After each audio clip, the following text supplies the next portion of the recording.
Ladies and gentlemen, we got him.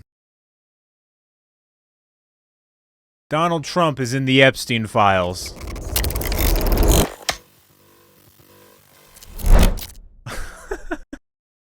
Let's fucking go, baby. Oh, yeah. So, if you haven't heard, this actually kind of ruined stream today because I had a bunch of other shit planned, but now this is looking like what we're going to be fucking talking about anyway. Yeah, Donald Trump, it's not the Epstein files. The Epstein files have yet to be released by the Department of Justice. However, the House Oversight Committee has released a shit ton of emails that were a part of Jeffrey Epstein's estate, which the House Oversight Committee owns. So they're at liberty to release those. And today, look what they did, guys. They actually did something about Epstein. Isn't that crazy? Well, it does. It is pretty crazy because read these emails, guys. Let me know what you think of them. These are the three that came out today. Well, the first three that came out today. We'll get to that in a second. But it says, breaking, Oversight Dems have released new emails from Jeffrey Epstein's estate that raise serious questions about Donald Trump and his knowledge of Epstein's horrific crimes. Read them for yourself. It's time to end this cover-up and release the files. Okay. What do they say? From Jeffrey Epstein to, I'm assuming this is Ghislaine Maxwell. I want you to realize that the dog that hasn't barked is Trump. Victim, redacted, spent hours at my house with him. He has never once been mentioned. Police chief, etc. I'm 75% there. Literally, a 100% confirmation that Trump is implicated in the Epstein shit. What, just beyond reasonable doubt. He literally mentions Trump by name and says, "Yeah, he was at my house with underage women." Yeah, no, that's a thing that happened. Oh, it's beautiful, isn't it? Let's continue. From Jeff Epstein to Michael Wolff, who is a journalist who was doing a bunch of coverage about Jeffrey Epstein during the first Trump administration before he died. Victim, redacted, Mar-a-Lago. Trump said he asked me to resign, never a member ever. Of course he knew about the girls as he asked Ghislaine to stop. Literally, a direct confirmation that Trump knew about everything and was in fact a part of it. Was part and parcel to all of the pedophilia going on. The third one released today from Michael Wolff talking to, and I think this is the worst one of like the main three that were released today. There were a lot more released shortly after, but these were like the first main three emails released by House Democrats. I think this is the most damning one of that first batch. Michael Wolff says, I hear CNN planning to ask Trump tonight about his relationship with you, either on air or in a scrum afterwards. And Jeffrey Epstein says, if we were able to craft an answer for him, an implication that Trump is amenable to them and would listen to them if they told him what to say, what do you think it should be? Michael Wolff then responds, I think you should let him... Oh, and by the way, this is in 2015. This is in 2015. This is after Donald... This is... Or is it... It's right around the time that Donald Trump started running for president. He hadn't obviously gotten elected yet because this is 2015.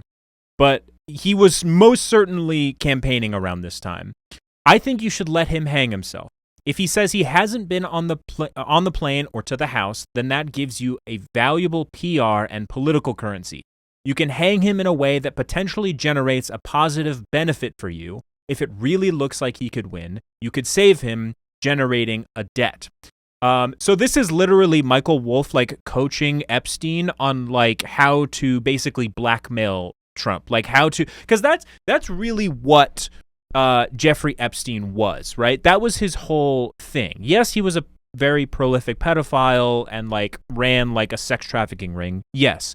But first and foremost, Jeffrey Epstein was a power broker, right? His main modus operandi, let's say, was to gather as much dirt as possible on as many powerful people as possible and then use that as leverage to like get things out of them, basically, right? So he basically what they're saying here is that like, yeah, like we have Trump right where we want him, basically.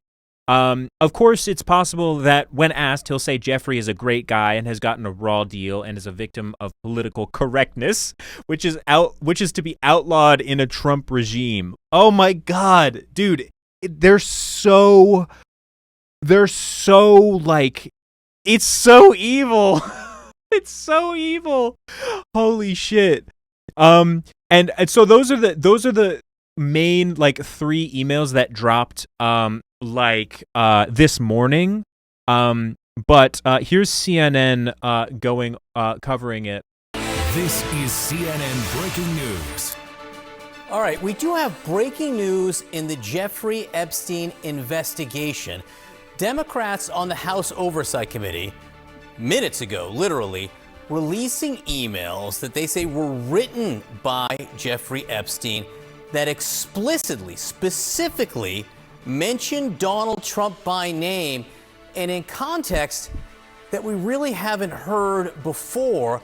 Let's get right to Caitlin Collins, who's got this reporting. Caitlin, what are you learning? Yeah, John, these are emails that show Jeffrey Epstein mentioning Donald Trump by name multiple times in private correspondence that he had with people, including Ghislaine Maxwell, obviously his longtime associate and accomplice, and also the author Michael Wolff, in a time span of about the last 15 years or so in these emails. Now, these are coming out from the House Oversight Committee. They had issued a bipartisan subpoena to Jeffrey Epstein's estate, John, as you know, earlier this year.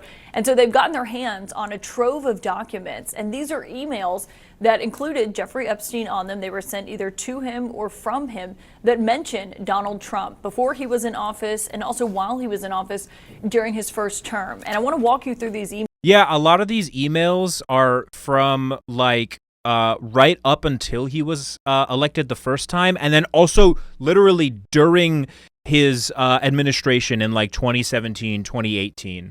Emails of what exactly we are reading in Jeffrey Epstein's own words in these emails that have been released by the House Oversight Committee. And in one of them, Jeffrey Epstein says, and I should note, Trump did not send or receive any of these messages. He's not a party to these emails, John, but these are emails from Jeffrey Epstein to Ghislaine Maxwell. This is one from April 2nd, 2011. And in this email, Jeffrey Epstein writes to Ghislaine Maxwell and says, quote, "I want you to realize that the dog that hasn't barked is Trump. There's a name that's redacted, which the House Oversight Committee I think that victim, like the Democrats in the House Oversight Committee kept it redacted, but the Republicans just like unredacted it anyway. I'm pretty sure it's the one who killed herself recently. Victim of Jeffrey Epstein's. Obviously, we have not been able to independently confirm that because her name is redacted from this email. But they say redacted, spent hours at my house with him. He has never once been mentioned, police chief, etc. I'm 75% there. Ghislaine Maxwell responds to that email, John, and says, quote, "I have been thinking about that." Now, there's no context for that message in this release of what we're getting. Obviously, this was a time span, and this was about 3 years after Jeffrey Epstein had accepted what is now known as that sweetheart deal that only got him a few months in prison, and something that came under a ton of scrutiny during Donald Trump's first term in office because of his then Labor Secretary, Alex Acosta, who helped negotiate that plea deal, that sweetheart deal, for Jeffrey Epstein at the time. And so that's the context of this. Came about 3 years after he had negotiated that plea deal, John. And there's also other emails that have been released by the committee this morning, including between Jeffrey Epstein and Michael Wolff.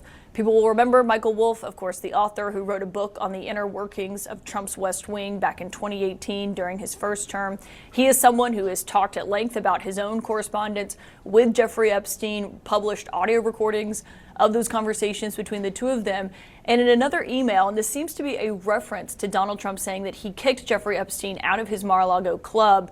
Oh yeah, yes, dude, I forgot about that. Dude, literally the whole reason that Trump and Epstein had beef in the first place during Trump's first administration was because Epstein was poaching women, not even women, girls. He was poaching girls, recruiting them from Mar-a-Lago for his own purposes. And that's what pissed off Trump.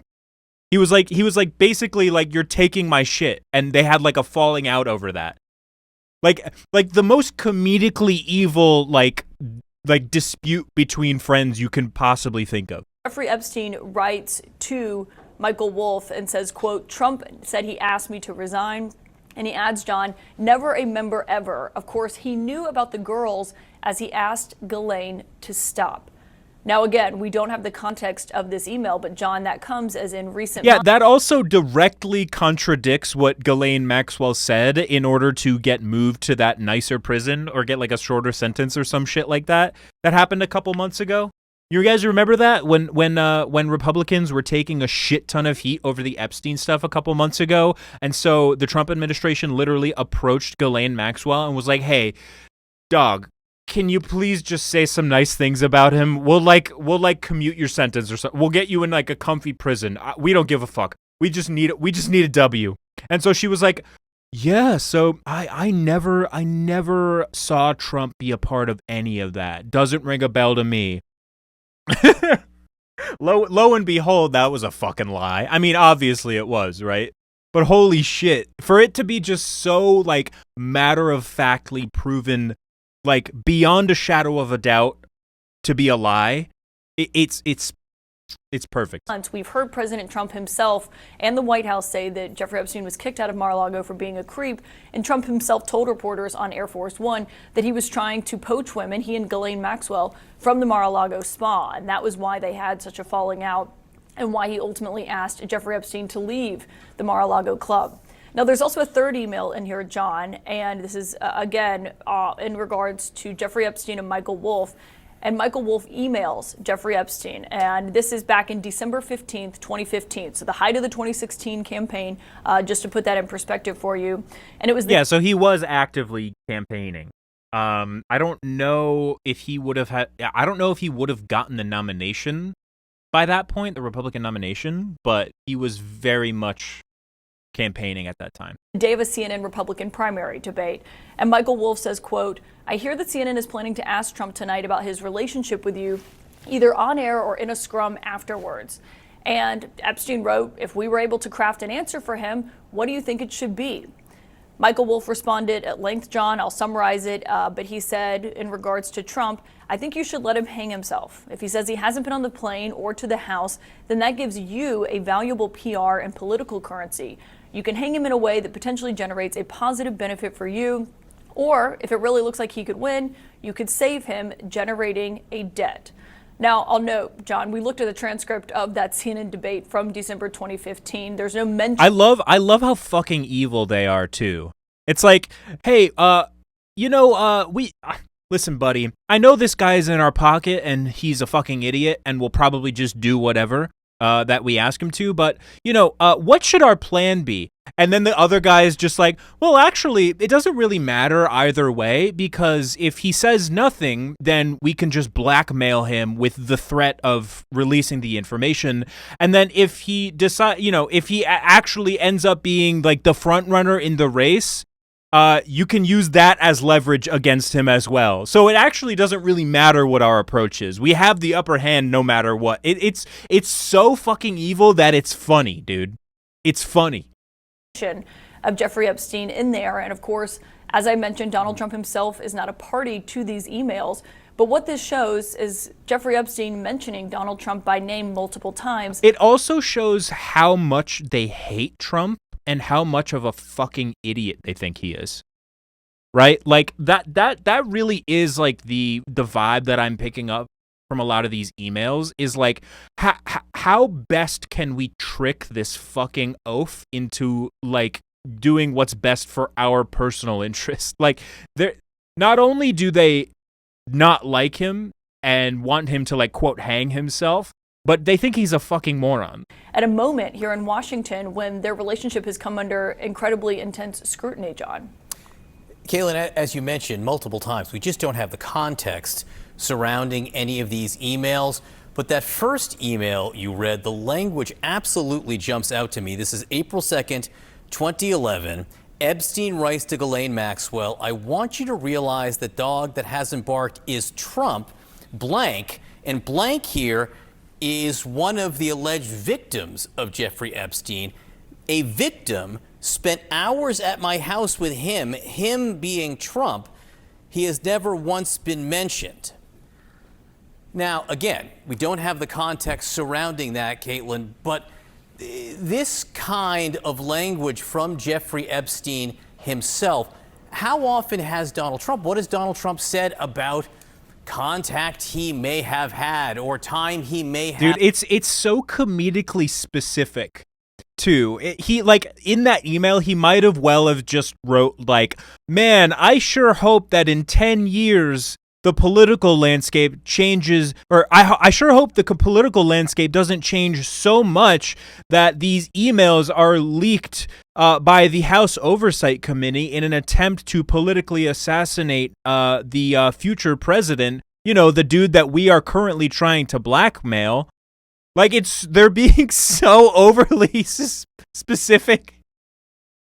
It's fucking awesome. Like, they're not even trying to hide how guilty Trump is. I mean, why would they? Obviously, they're, like, private emails. I'm sure they never expected these to be released to the public. But, like, it's comically specific. Have allegedly spent with some of Epstein's alleged victims.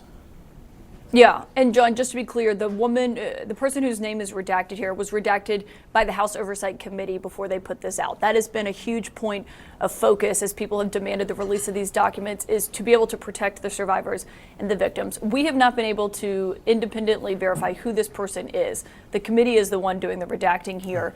But obviously he is referencing someone who Jeffrey Epstein says in this email from 2011 that spent time with Donald Trump at his house. And so we've asked the White House for comment on this morning. Obviously, these are emails that predate his time in office this term. They span about 15 years, this correspondence that's being released. And Trump has denied that he knew anything about what Jeffrey Epstein was doing and the sex trafficking of young women. And he said that he wasn't aware of that at the time. And obviously, Trump himself has not been accused of any wrongdoing. It's very important that we make that clear here, John. But of course, the question has been when it comes to regards to the Justice Department and what they've released about. It's just so funny how perfectly these emails contradict every claim that Trump has made about his own involvement in the Epstein stuff.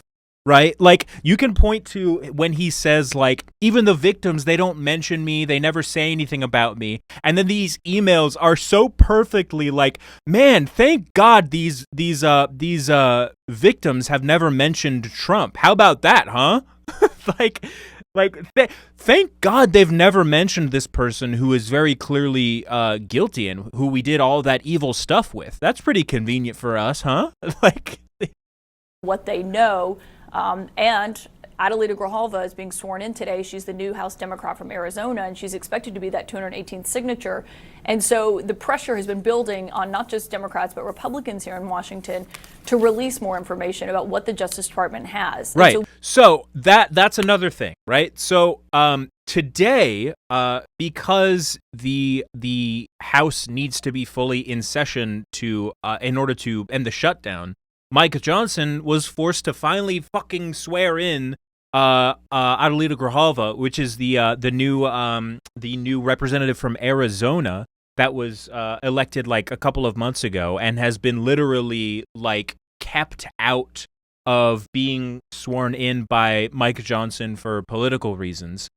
Because she would be the final signature that is needed to pass what's called a discharge petition. Basically, it's a piece of paper that if you get enough signatures on it, it will force a vote on the release of the Epstein files. And obviously, Republicans are terrified of that. They also control the House. So they were delaying her being sworn in for as long as possible. And finally, today, she was sworn in because they have to end the shutdown. So, what happened? Well, first of all, we had another like bajillion fucking emails from this Epstein estate leak. Or not leak, they were just published.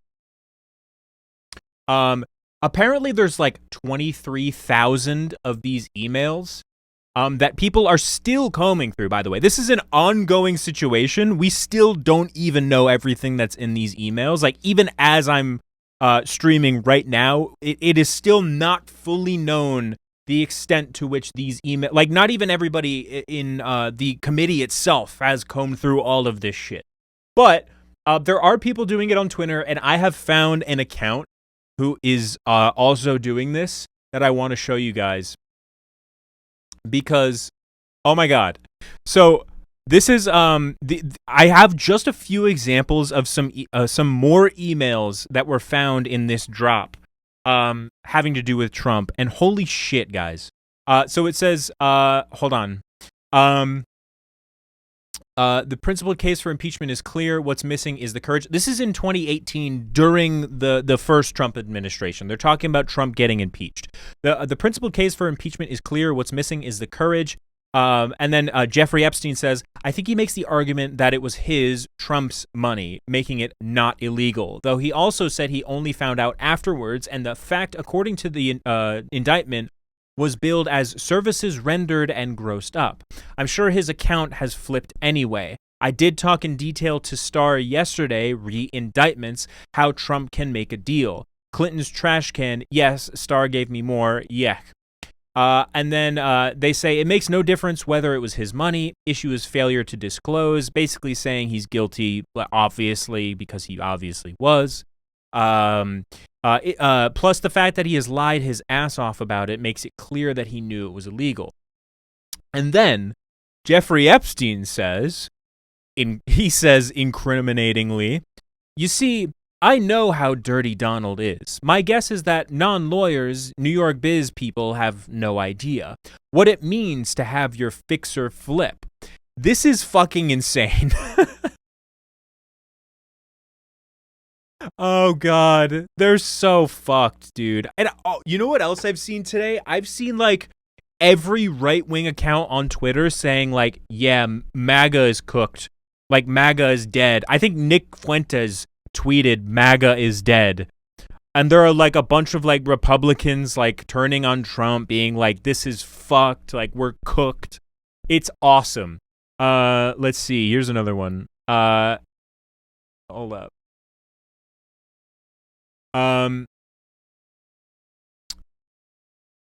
Now everyone coming to me thinking I have juicy info on you and Trump because of this. And then this is a quote from Trump. I've known Jeff for 15 years. Terrific guy. He's a lot of fun to be with. It's even said that he likes beautiful women as much as I do, and many of them are on the younger side. No doubt about it. Jeffrey enjoys his social life.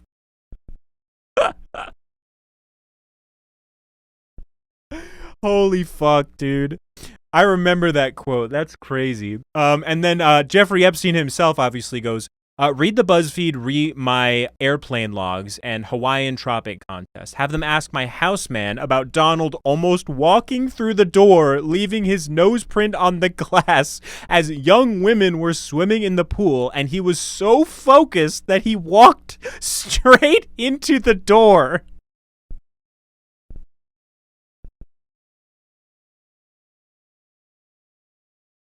The President of the United States did Looney Tunes style pedophilia.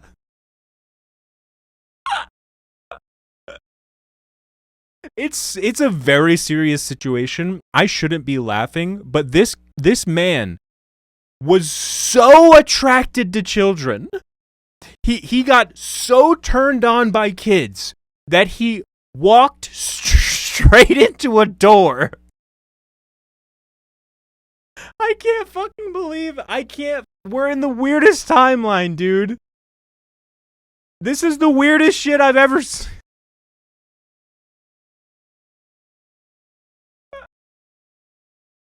Again, I can't stress enough to you how funny it is to me how incriminating this shit is. Like it's almost as if it was designed in a lab to incriminate Trump 10 years later.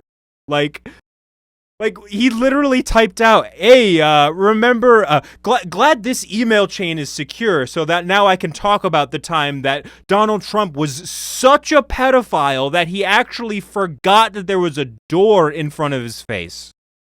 Jesus Christ!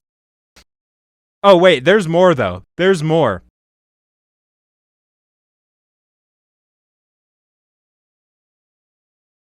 I'm pretty sure this one is the one about the fight that they had. I don't know if it's worth reading the whole thing.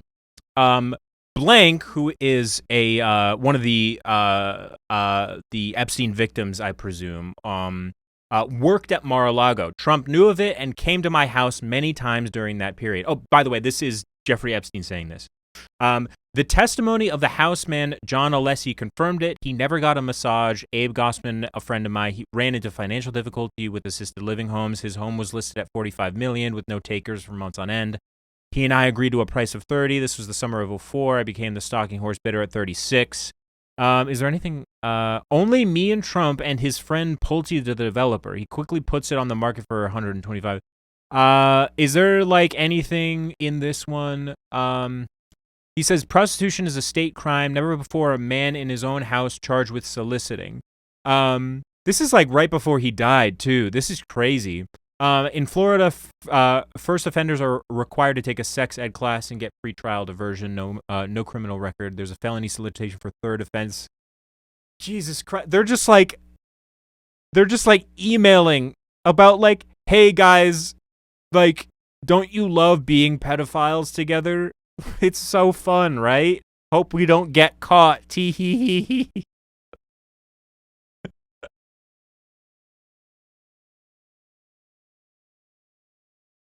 Holy shit, dude. Oh my god. Here's the put my garbage from us for the house. Letting the girls come and go. Call the FBI. I didn't like the grand jury result. I released the press across sewage police and everything. I never heard of girls. Holy shit, dude. This is insane. There's still more.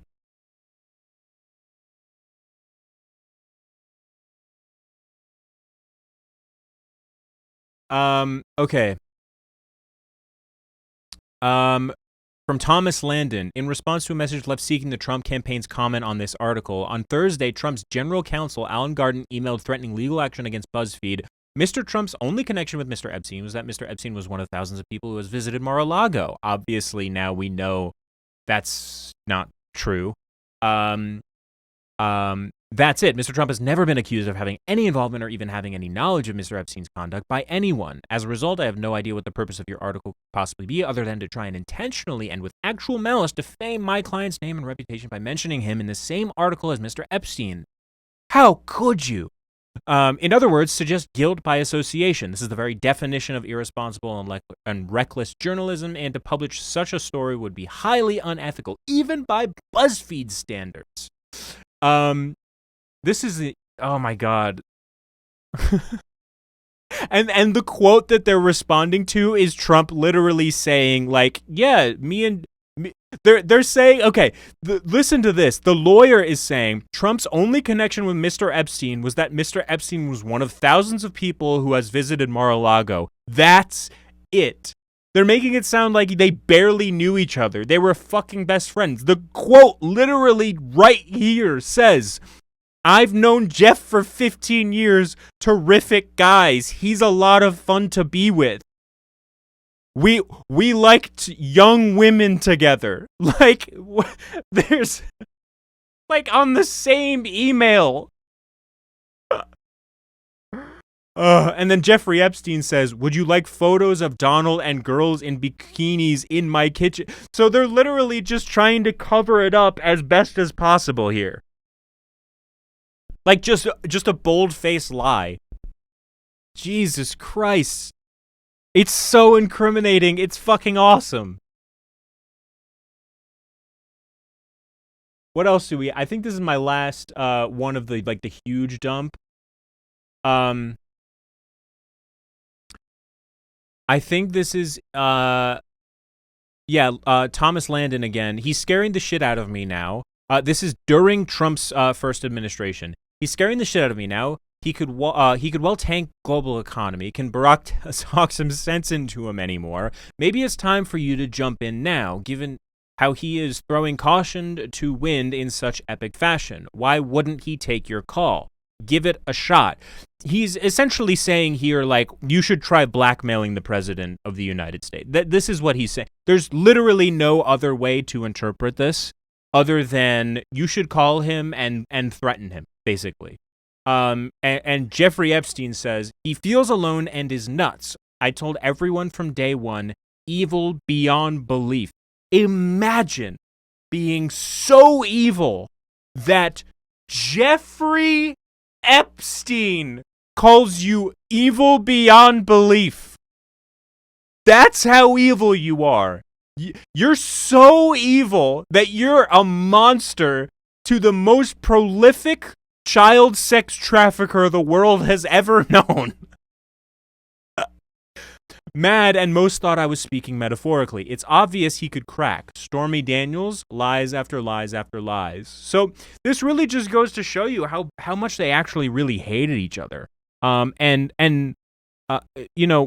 until pretty much the time that he died, Jeffrey Epstein had very clearly had so much dirt on Trump regarding this whole thing that, like, he's emailing back and forth with people like how can we most effectively use this leverage against the future and current president of the United States. Like that is the level of like blackmail and treachery and like covert criminality that we are witnessing here. It's insane. It's insane. The idea that people unironically thought that Hillary Clinton killed Epstein and not Trump is insane.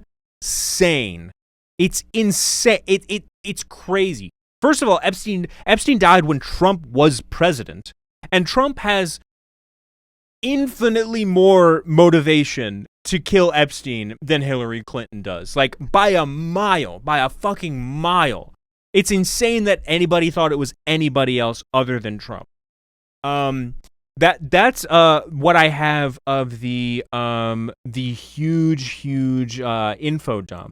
But I don't know if you guys remember me saying Grijalva was sworn in today, which means that there's very likely going to be a vote on the release of the Epstein files. Grijalva would be the 218th signature on that petition. She would be being joined by just like 3 or 4 Republicans in the House to make that happen. And so, what does Trump do? What does Trump do upon learning of this information? He holds a situation room meeting with high-profile Republicans in the House to try to get them to flip, to try to get them to vote no on the petition. Specifically, Lauren Boebert. President Trump and his administration on Wednesday ramped up a pressure campaign on congressional Republicans who are pushing for a full release of the Justice Department's files about the convicted sex offender Jeffrey Epstein, rushing to head off a House vote on the matter. But even as the White House made last-ditch moves to block action, proponents of a vote reached a critical threshold to force one, winning the final signature on a petition that will require the House to bring up the matter in the coming days. I believe, okay, so this is my understanding of the whole petition situation. I believe if the petition passes, which it looks like it will, if none of these Republicans flip, if that passes, I believe the House has 7 legislative days to put a vote on the floor to force the release of the Epstein files. Now, that being said, if the House does a vote on that, which that vote is likely to pass the House. There are many Republicans who have said that they are on board with pushing that legislation. that does not mean, to my understanding, that does not mean that the Epstein files will automatically get released. I believe that if a vote like that were to pass the House, which it's increasingly looking like it will, it would still have to pass the Senate, and then Trump would also have to sign off on that legislation, which in my opinion that feels extremely unlikely to me, right? Because in the case of like a petition or like the what we saw today with the House Oversight Committee, you don't need legislation to do that. You actually don't need Congress to release stuff like that, because that stuff is already the property of Congress. You don't actually need legislation to compel that to come out. Whereas the Epstein files, as the public has come to know them, are the property of the Department of Justice. And the Department of Justice, which is obviously Trump's Department of Justice, cannot be compelled to release those files without legislation. And that legislation has to pass both chambers of Congress and the president. And the only way that can happen, it's a non-zero chance. It's a non-zero chance it happens. It's small, but it's non-zero. The only way that can happen, to my understanding, is if it passes the House, which it's likely to, and then passes the Senate with a supermajority, like a 2/3, not a 60-vote majority. I believe it's 2/3 to become veto-proof, to where Trump can't veto it, even if it passes. Because if it gets any less than that, even if it passes, Trump can just simply veto it and not sign it. Whereas if the Senate gets this thing passed with, I think, 67 votes or more, then that would mean that Trump does not have the ability to veto it, and it would compel the Department of Justice to release those files. So I do think it's a long shot, but I don't think it'll happen. But it's a non-zero chance. I believe 67 votes in the Senate would require a minimum of, I think, 20 Republicans in the Senate to vote on the release of the Epstein files, which seems like to me that'll just never happen. Because there are, I feel like there are 47 Democratic caucus members in the Senate right now. So that's 47 votes plus 20 Republican votes to get 67. Doesn't really feel likely. Top officials had summoned Representative Lauren Boebert, a Colorado Republican who has signed the petition, to a meeting in the White House Situation Room to discuss her demand to release the files. She met with top Justice Department and FBI officials, according to two people familiar with the matter. One of the people said the session included Attorney General Pam Bondi and FBI Director Kash Patel. Oh my God. Both people spoke on the condition of anonymity because they were not authorized to comment on the private discussions. So they literally they're literally going to Trump-aligned members of the House. They're basically approaching Trump loyalists in the House who have signed this petition and being like, hey, we really need you to change your vote on this. I would give anything to know what they threatened her with or what they offered her. I would give anything. It's got to be wild. Caroline Leavitt, the White House press secretary, confirmed that the meeting had taken place, calling it an example of transparency and how administration officials are willing to sit down with the members of Congress and address their concerns. Yeah, I love when the mafia is transparent with me about how much money I owe them. And they're so transparent when they threaten to disintegrate my kneecaps. But speaking of Caroline Leavitt, she did do a press conference today, and it went about as well as you would expect it to have gone. So I just wanted to show you guys this one clip because holy shit. Given your interest in transparency, Caroline, why are White House officials then meeting with Representative Boebert in an effort to try and get her to not sign this petition calling for the release of the files?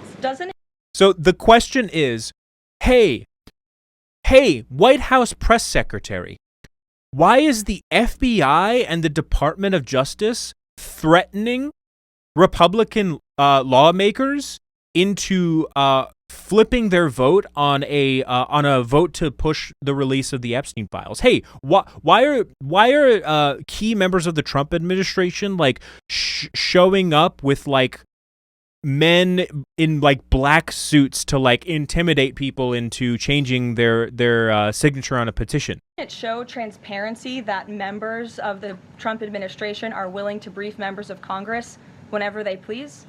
She calls it a briefing, dude. This is the level of rhetoric that we're on, by the way. You can just act with complete mob rule, right? Fucking you can be the president and act like Tony fucking Soprano, and then they'll be like, yeah, they were in a briefing. And like that's it. That's all you get. Doesn't that show our level of transparency?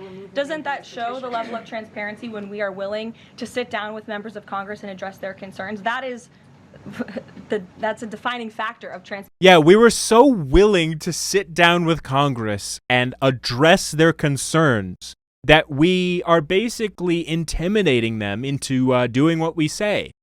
Doesn't that make us so transparent? Transparency, having discussions with members of Congress about various issues, and I'm not going to detail conversations that took place in the Situation Room in the press briefing room. Reagan. I have a question about the government. Given your Reagan. interest in transparency, Caroline. God, that's so crazy, dude. This administration is like, they're so... It's... On some level, it's incompetence, right? But it's also like... I don't know how to describe it. They're like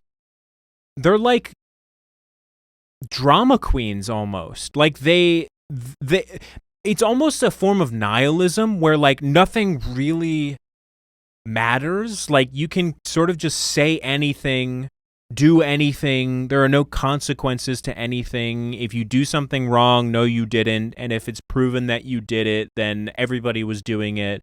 And if everybody wasn't doing it, then it was legal. And if it wasn't legal, then like, and it's literally just an infinite cascade of like excuses and rhetoric, and like nothing fucking means anything. It's crazy. It's actually insane.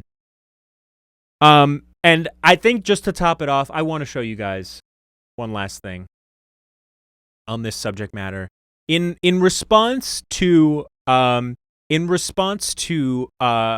Grijalva being sworn in, and therefore the petition most likely making it through, Donald Trump, in a what seems like a state of panic, posted this on Truth Social.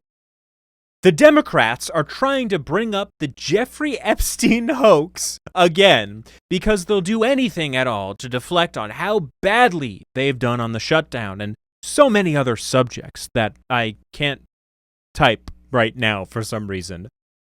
Only a very bad or stupid Republican would fall into that trap. This is a thinly veiled threat, by the way. He's basically saying, hey, you can't vote on this.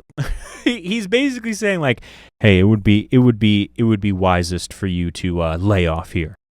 The Democrats cost our country $1.5 trillion with their recent antics of viciously closing our country, while at the same time putting many at risk. And they should pay a fair price. There should be no deflections to Epstein or anything else. And any Republicans involved should be focused only on opening up our country and fixing the massive damage caused by the Democrats. You can really tell that his heart really isn't in it anymore. It's kind of sad. I mean, how many exclamation points did we get in this Truth Social? Just one at the end? I feel like there was a time that there would have been 6 exclamation points in this post here.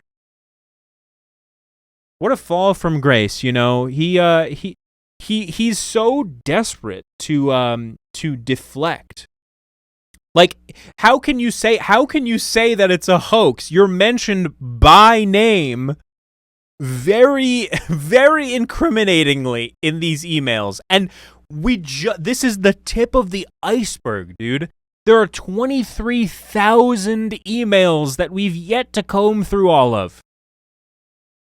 And he's saying it's a hoax. We have a fucking encyclopedia of we got you in 4K, bro. You're done. You're cooked. Shit, man. Politics, am I right, guys?